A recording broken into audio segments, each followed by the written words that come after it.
Hi everyone, সবাই কেমন আছো? আশা করছি সবাই ভালোই আছো। তো আমি টিঙ্কু আজকে তোমাদের সাথে একটা শেয়ার করছি একটা এঁচোড়ের রেসিপি।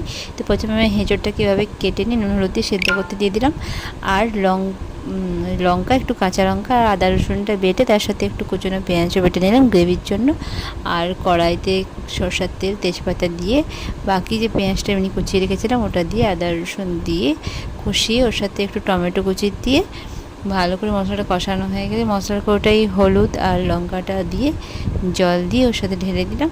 তারপর মশলাটা কষে গেলে সেদ্ধ করে রাখা ওই এঁচোড়টা ওর সাথে দিয়ে দিলাম। এঁচোড়টা একটু নেড়ে একটু জল দিয়ে তোমরা যে কোনো মাছ দিতে পারো, বিশেষ করে চিংড়ি মাছও দিতে পারো। তো আমি এটা ট্রাই করেছি, দেখো বাড়িতে ট্যাংরা মাছ ছিল, তো ট্যাংরা মাছ আর পুঁটি মাছ ওর সাথে দিয়ে দিয়েছি।